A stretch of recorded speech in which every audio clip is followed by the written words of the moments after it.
Obama. He's not what you think. They're trying to make him look like a Muslim. In the U.S., they try to...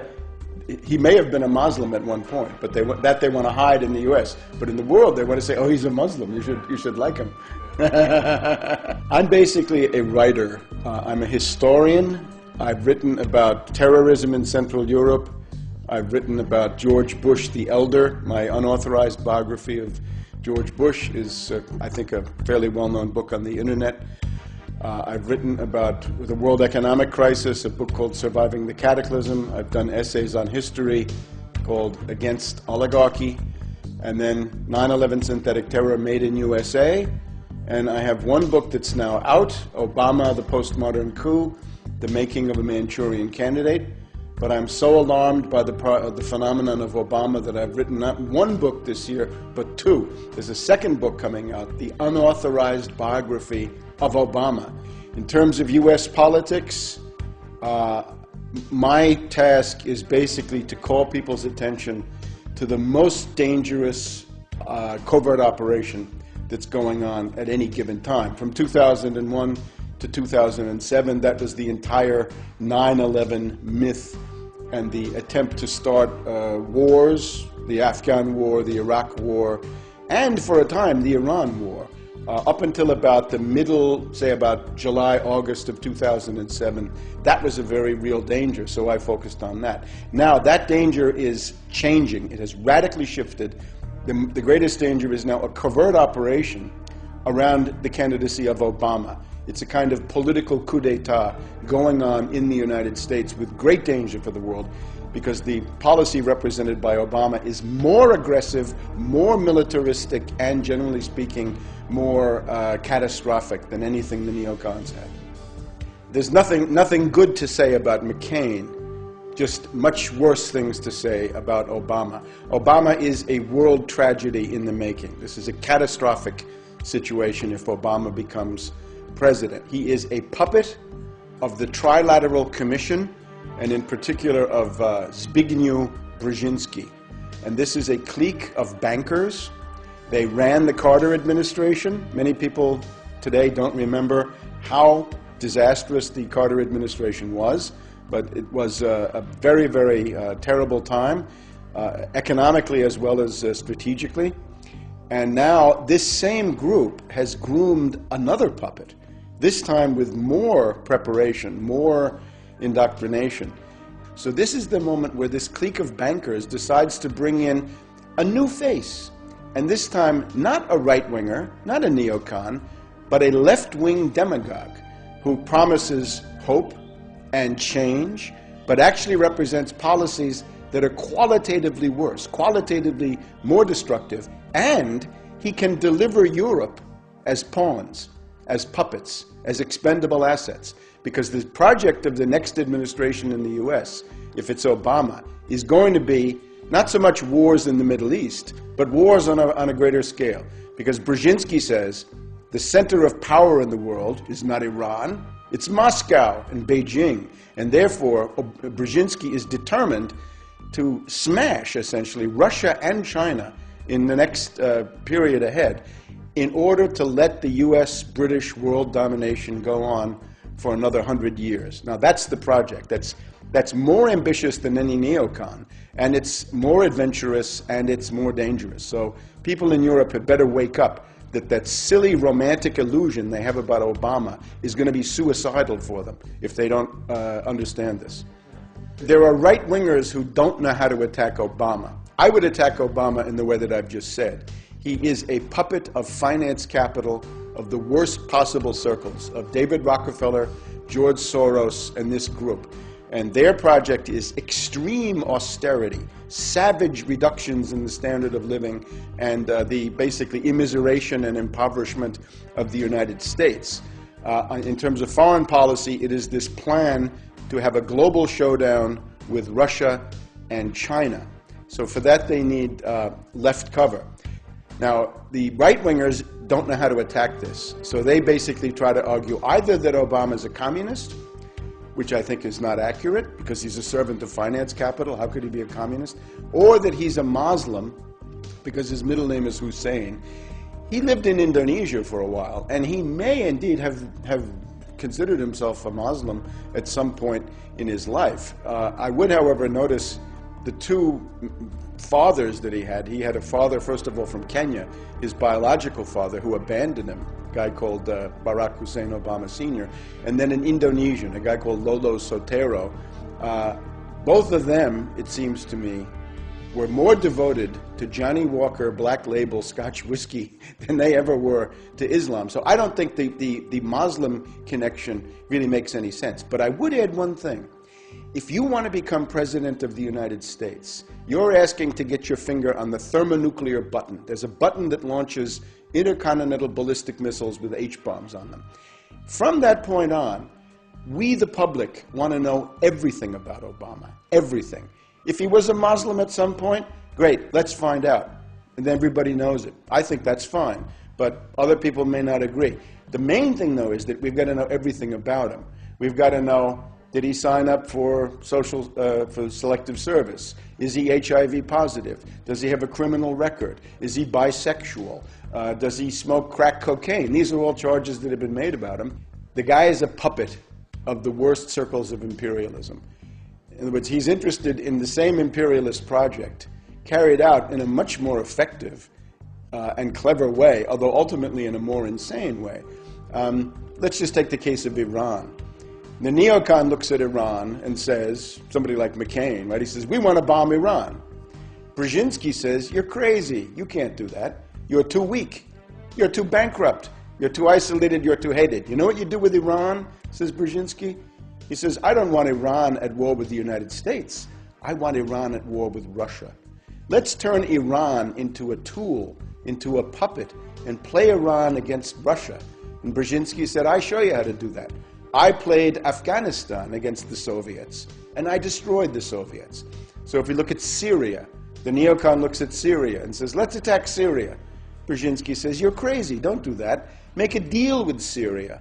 There's a very important Russian naval base in a place called Tartus on the Mediterranean. And Brzezinski has just been in Iran. He went for the Rand Corporation a couple of months ago. The goal would be to get the Russians out of Tartus and try to turn Syria, if possible, against the Russians. So instead of having Muslims as being the target, the Muslims become cannon fodder for the project against Russia and China. Let's take Chinese Turkestan. Right? There's a Muslim minority there, the Uyghurs. Right? What's Brzezinski's plan for them? It's to have them fight and die in some kind of an insurrection. He's got an insurrection going in Tibet. The idea right now is forget about the target list that you've known. The target list is getting bigger. Let me add a couple of others to the target list. Let's take Sudan, Arab country, Arab League. Why is Sudan being targeted? What's the story with Darfur? Why are they doing that? Are they really concerned about a humanitarian emergency? No. They're concerned because 7% of the oil for China comes from Sudan. They're looking desperately for a pretext to go into Sudan, overthrow General Bashir, and cut off that oil going to Sudan. Now let's take the really big one. Up until now, everybody's been focused on Iran. And will the U.S. attack Iran? Will the Israelis attack Iran? I say no, they won't. The U.S. and the British will not. I can't exclude some Israeli crazy. That's possible. But I don't even believe in it. I don't think it's likely. But there's an attack that's going on right now, and it's Pakistan. Pakistan is another Muslim country with 160 million people, and they have nuclear weapons, and they have the means to deliver them. Now, back last summer in Chicago, there was a debate among the Democratic candidates, and Obama came out and said, I want to have the unilateral U.S. bombing of northwest Pakistan. Mrs. Clinton said, no, you don't want to do that. McCain said no. Even Bush said no. And now the U.S. is doing what Obama demanded. The U.S. is bombing northwest Pakistan. And indeed, the U.S. and NATO troops and the Afghan troops are preparing to invade Pakistan across the Afghan border. Now, why are they doing that? This is the one part of the world where they still talk about bin Laden, Al-Qaeda, the war on terror, all of this idiotic mythology. Why are they doing it? They want to destroy the Pakistani central government. You probably saw the statement the other night from the Prime Minister of Pakistan, Gilani. He says, "Our national honor and sovereignty does not allow foreign troops to come into our country." And he's absolutely right. But the US and NATO are now going to do that under the new policy. The goal is to destroy Pakistan. You see Iraq now carved into 3 parts. Pakistan will be into 4 or 5 parts. It'll be Sindh, Pashtunistan, Baluchistan, Waziristan, and on, and that will never end. That's the goal. Now, why are they doing that? Not so much because it's an Islamic country, although that does figure in, mainly because it's a potential ally of China.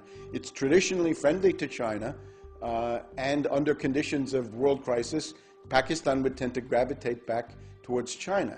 So look at our hit list now. We've got not Iran on the hit list anymore. Iran is now a candidate to be played against Russia, but the hit list is now Sudan and Pakistan.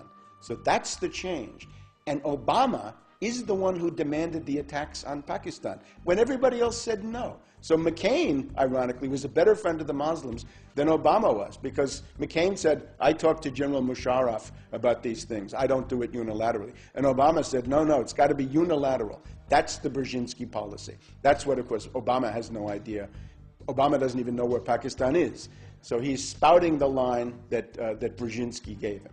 Brzezinski's argument to the neocons is to say to the neocons, "You're fools, you're bunglers, you're so obsessed with Israel and the Persian Gulf and Iraq and Iran that you've lost the big picture. And the real power in the world, of course, is Russia, China. Those are countries that are seriously capable of resisting the US and the British, and you've got to focus on them." And India, of course, would then become a big asset in that regard. Japan is another one. There's just been a summit of Japan and China. And the big question, of course, there was, would Japan become a staging area for the kinds of destabilizations of China that Brzezinski is planning? So the Japanese government, fortunately, has said no.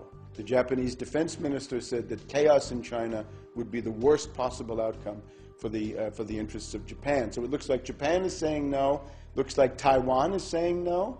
They voted for the more reasonable party, the non-independence party that wants to have good relations with the mainland of China. The old KMT is now back in power. So everybody in the world is now in the process of choosing sides. Now, the point of having Obama is you've got the same old imperialism, and you're going to give it a facelift. You're going to give it cosmetic surgery. And one goal is to have that face for Africa. Let me just do Africa for a second. The goal in the case of Africa is to kick the Chinese out. It's to deprive China of the oil. We've seen it with Sudan. Oil, raw materials, minerals, and other things that they get from China.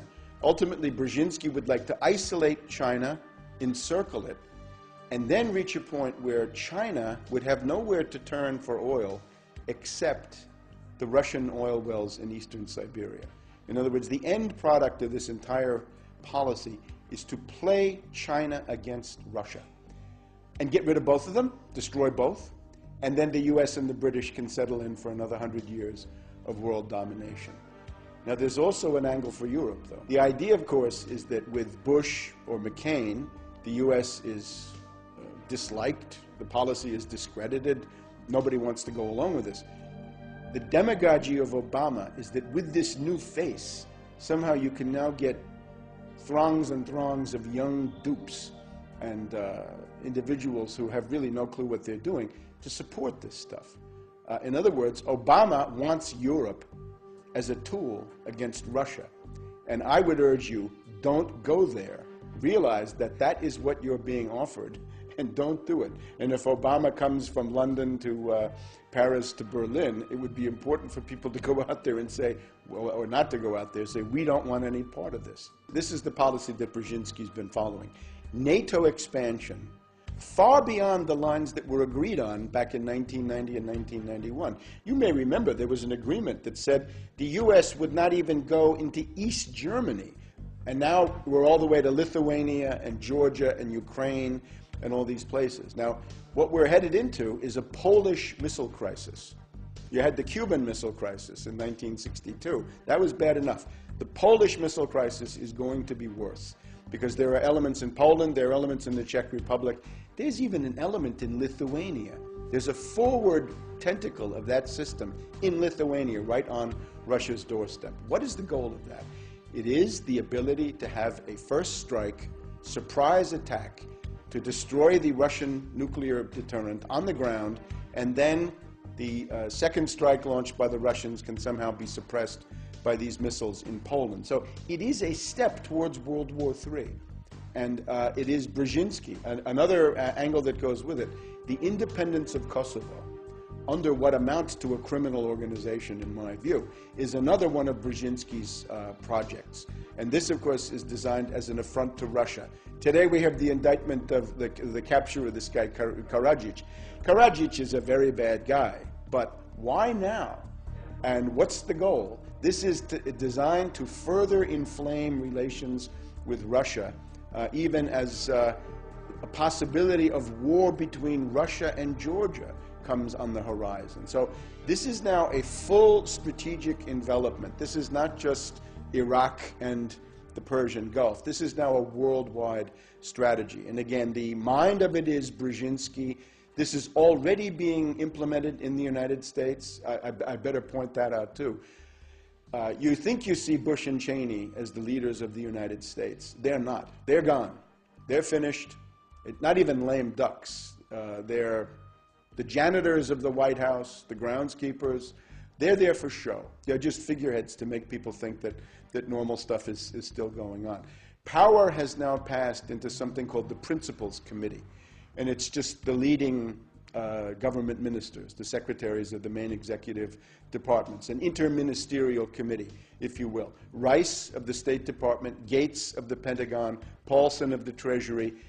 Admiral Mullen of the Joint Chiefs of Staff is a very important guy also in this. But these people are bureaucrats. They don't really have policies. The policies that they're carrying out are from Brzezinski, and that is no attack on Iran, make a deal with North Korea.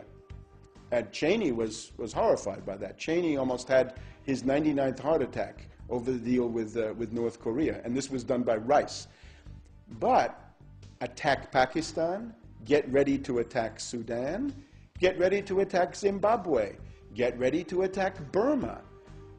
In many cases, it's done under humanitarian considerations. It's not bin Laden al-Qaeda. Pakistan is the exception. But in most of these places, like Sudan or Zimbabwe, it's human rights. Goes back to Carter, right? Goes back to the time when Brzezinski was running the National Security Council. So what you've got is a shift. Instead of having imperialism with right-wing slogans, you've got imperialism with left-wing slogans. But the content is either the same or, I would argue, worse. Because the neocons had one benefit. They picked on relatively defenseless states. In other words, everybody knew there was no way that Iraq could strike the United States directly. It's not even easy to see how Iran could strike the US directly. But when you get to Russia and China, that looks very different, doesn't it? Because now there are intercontinental ballistic missiles and H-bombs, and they can defend themselves, and they will. So the neocon game is over, but you can see that at least they had some limits to their insanity, whereas with Brzezinski, the insanity is essentially unlimited.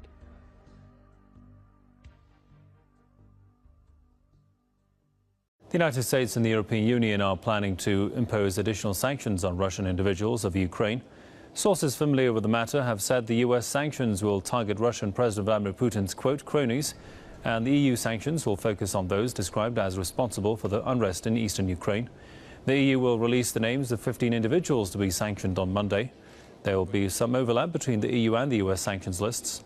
Meanwhile, Russia has said sanctions will not have any effect on its stance on Ukraine, where it says pro-Russian people are being persecuted.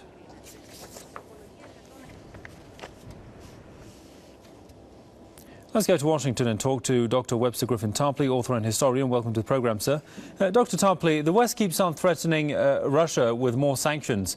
In the case of a serious sanctions war, who would have the upper hand from an economic perspective? I think it would be a disaster all around, but I think the question of sanctions has this potential.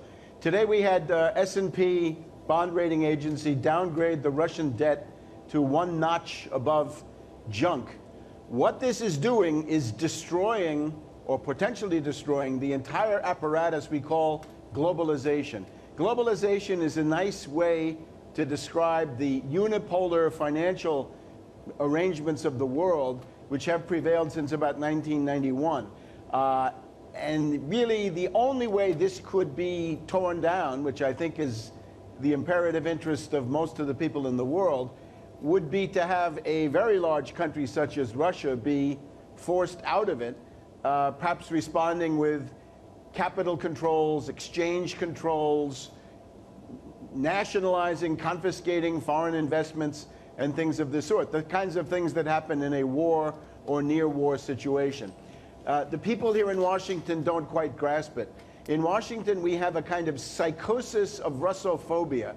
We have a ruling class which is so obsessed with the idea of hegemony, the unipolar world, that they're blind to the fact that this is not tenable in today's world. So they're hysterically pushing ahead with these sanctions. I don't think the sanctions will work. My estimate is a large military escalation cannot be more than 7 to 10 days away. The date that's circulating now is the 2nd of May.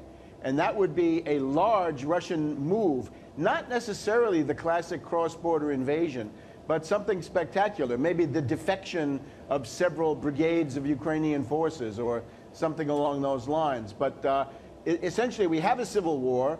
It was goaded by Brennan of the CIA and Biden, the vice president, and Russian speakers are being killed, and Russia has been issuing these stern warnings all week, but the US and the British and the NATO command don't seem to get it. So Ukraine, so to speak, is asking for it.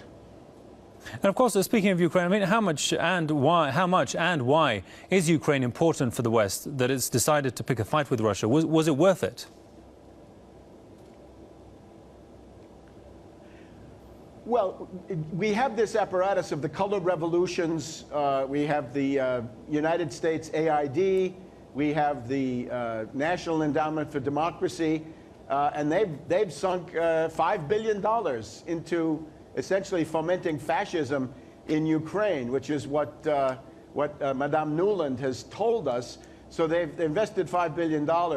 They would like to loot the Black Earth region of Ukraine. They would like to asset strip the coal and steel potential we have at Krivoy Rog and Donetsk and the Donbass region in general. They'd also like, or they would have liked, to eject Russia from the Black Sea. I think it's more likely when the smoke clears that the entire belt of territory along the northern shore of the Black Sea, from Russia all the way over to Transnistria and Romania, all of that will be in the hands of Russia.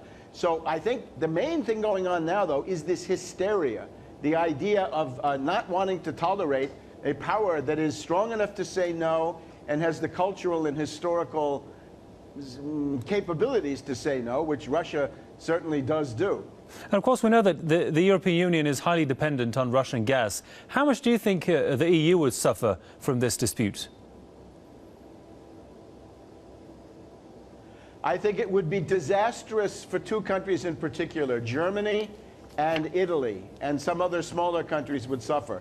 But these are the two that are most reliant on exporting to the Russian market, and also the most reliant on the Russian gas. So for them it would be a disaster. There's a lot of bad faith going on. The United States would like to con the European Union into going for these sanctions and then being hit by them. We have to remember that the campaign of London and Washington against the euro, against the European Union, this has not gone away. This is being conducted. And from the British point of view, of course, they want to see Germany and Italy sacrificed. So there's a lot of treachery going on within the Western camp. But certainly, if most of this overland gas were cut off, this would be very serious. And in particular, Madame Merkel is playing with fire. She has got an industrial base for the CDU, the Christian Democratic Union, which is largely made up of industrialists and people who are highly interested in East-West trade. Right. And if she crosses them, the Merkel era may end much sooner than we think. All right, we'll leave it there for the time being. As always, thanks to Dr. Webster Griffin-Tarpley from Washington. Webster Tarpley, it's a pleasure to finally have you on the program. Thank you for joining us today. All right, well, I understand today that you wanted to talk about philosophy and some of the philosophy that I was going into recently on the podcast, Philosophy of Freedom. Yes, so, first of all, let me commend you for talking about this at all, because most of the time this is completely neglected, and these are the most important questions. So I welcome the chance to turn away from Libya and Pakistan and World War III and other related issues, the next false flag, to look at this, because without the right epistemology, it's just not possible to understand these things. I would say, first of all, the stress on liberty at the beginning, or freedom, risks being, I think, misunderstood. The real philosophical problems have to do today, in particular, how do we save human civilization as a whole? And within that, there is liberty, but above all, there's necessity. And the necessity is what gets very little attention. So we have the world now filled with radical subjectivists, especially in the Anglo-American world. They're radical subjectivists, they're relativists, and they're irrationalists. And they are essentially pitching the world into quite a bit of degradation. And because these civilizations are hegemonic, it means that the rest of the world tends to go along. The main things that are destroying the world today is this, what you could call Anglo-Saxon philosophy: empiricism, pragmatism, Darwinism, Malthusianism, and the alternative to that. There is an alternative, and if you want to take it from the ancient world, it's the tradition, I guess, that I try to represent, which would be Plato, Machiavelli, Leibniz, and then the American system in economics into the 19th and even into the 20th century. Certainly, Aristotle has always been the philosopher of oligarchy par excellence. In other words, Aristotle is the dead hand of formalism, and he was created for this purpose. In other words, he's not just somebody who pops up. He is a kind of a emanation of the cult of Apollo at Delphi, and his doctrines are mainly designed to be a diversion away from Plato for people who don't know the difference or can't tell. In the ancient world, Aristotle was mainly known as a poisoner because of his mastery of herbs and poisons, and there's a pretty good tradition that he's the person who poisoned Alexander the Great. His apology for slavery, certainly you go into. I think also important for him at that time is the idea that the human being has no soul, that there's no divine faculty, or we might say in today's terms, a cognitive faculty or a faculty of reason. So even though he talks about reason, as soon as you say there's no soul in the terms that he does, it means that whatever reason there is not reason at all. It's at most some much inferior faculty. In the ancient world, most oligarchs, however, were not even followers of Aristotle. Stoicism was the leading thing in the ancient world. It's only then later on that Aristotle is brought in, primarily, I guess, in the wake of Luther. But the trick is that if you look at the medieval civilization of Europe, it's based on Christianity, and Christianity is essentially the merging of Hebrew monotheism with the Greek philosophical tradition of Plato. You see it very strongly in the Gospel according to St. John. Now, the problem of Aristotle and what goes with this is associated with Venice. And indeed, the modern epistemological predicament is very, very heavily influenced by the Venetians, especially by somebody that I've studied. I've written a rather large book about Paolo Sarpi, S-A-R-P-I. Now, you're not going to find him in most of these Anglo-American histories of philosophy. Suffice it to say that he's the basis of both Hobbes and Locke. In particular, Locke is a direct plagiarist of Sarpi, as I have shown by translating one of Sarpi's shorter works, The Art of Thinking Well, into English. Locke is simply a guy who plagiarizes that. He pumps it up. He takes a 35-page paper and makes it into this 500-page essay on human understanding. But it's basically the same thing. The school of the Rialto in Venice is essentially in the 1200s and 1300s is the main locus of the Aristotelian rebirth in Central and Western Europe. The problem that the Venetians faced with Sarpi was that they wanted to keep Aristotelianism going, but there's such a mass of crazy theories about Aristotle and what he thinks about zoology and all the rest of this, that what Sarpi had to do was to find a way to dump most of the specific findings and conclusions and predicates of Aristotle and save, however, the method. And the method, of course, is empiricism. It is the idea of sense certainty, right? The old nihil in sensu quod non nihil in intellectu quod non prius in sensu. It's not in your intellect unless it was in your senses first. And this, of course, is exactly wrong, because the whole idea of human reason is that there's this cognitive faculty, this concept-forming capability, which is really where the attention has to be focused, right? How do you refine that? How do you make that better? And essentially, when you look at Hobbes is simply a satellite of the Sarpi networks, in particular through Galileo. It's important to understand that Galileo is also a creature of Sarpi. Sarpi used Galileo to try to undermine the influence of Kepler, and really what Galileo represents is a kind of vulgarization or banalization of the things that you could already find in Kepler.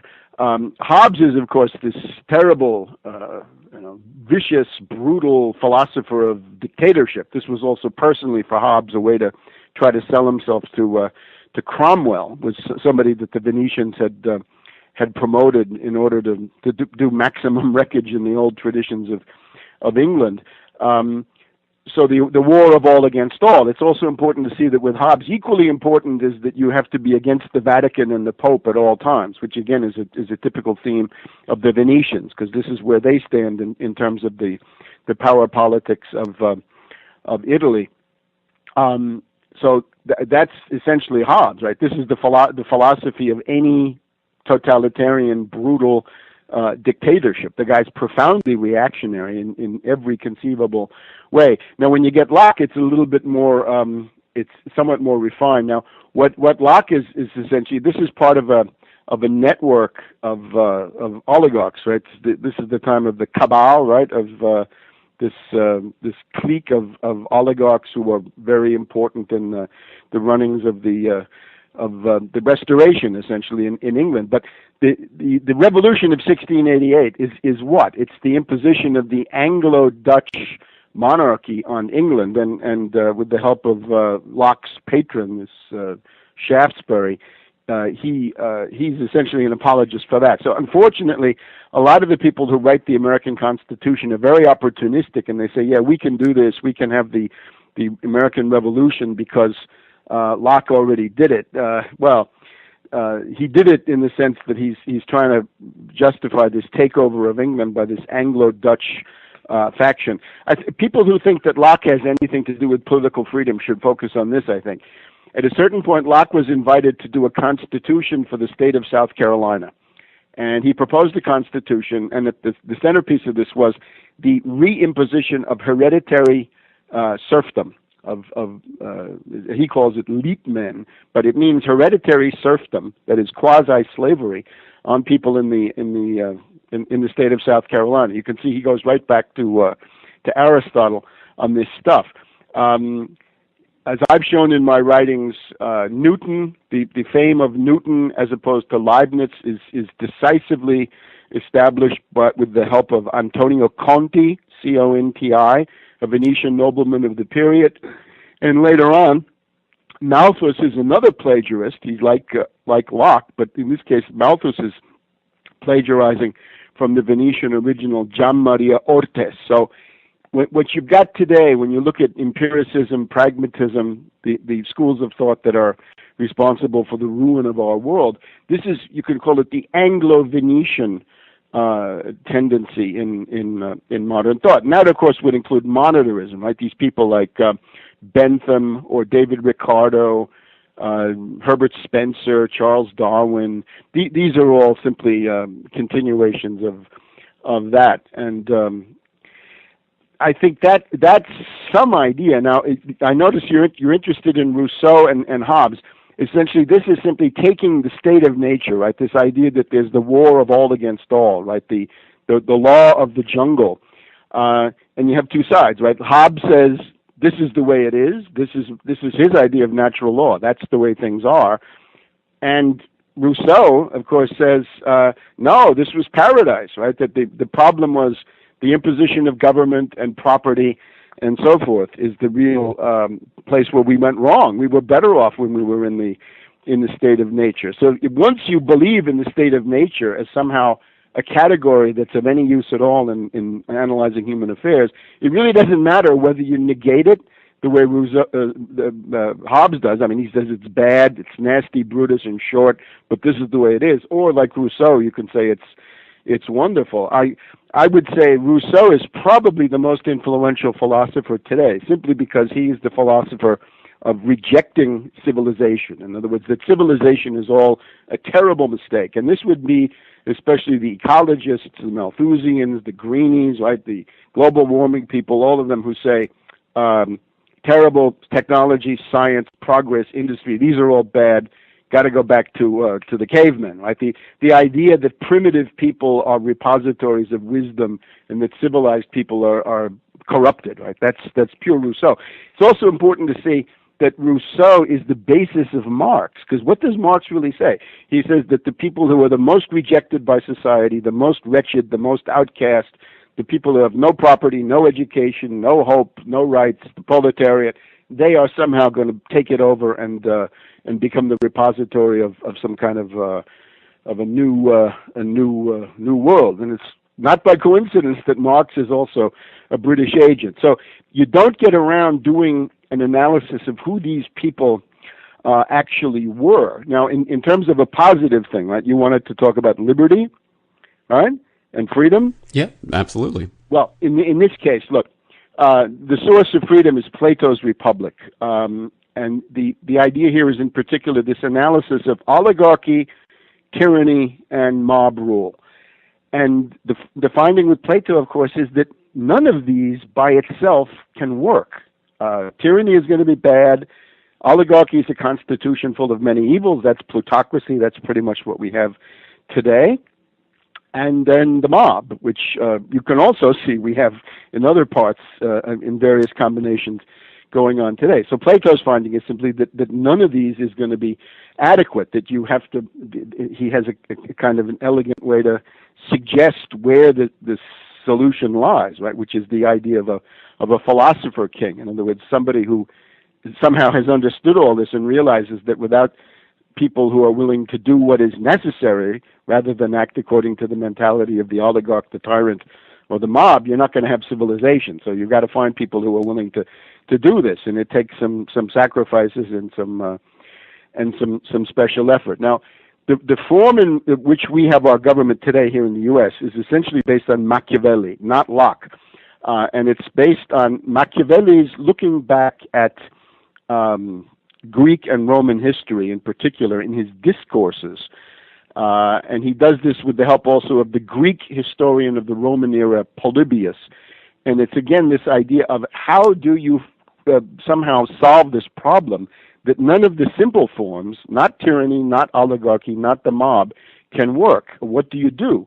And the finding is he focuses on this idea of the Roman institution of the tribunes of the people. In other words, a democratic corrective against oligarchy. And many historians note that without the tribunes of the people, Rome is just another oligarchy like so many others. But that it's the tribunes of the people that, in other words, you build the conflict of these groups into the form of government. And that's essentially what Machiavelli has figured out, and which he puts forward then in the discourses. And this is ontology now. This is something very basic about humanity.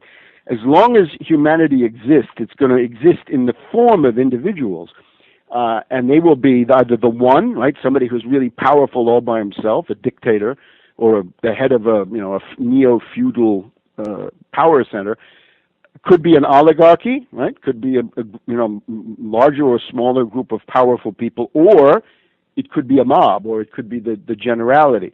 So what do? You're always going to deal with this. It doesn't do any good to say, I'm going to wipe out oligarchy, because you can't. And you can't wipe out the tendency towards tyranny, nor can you wipe out the possibility that there might be a mob.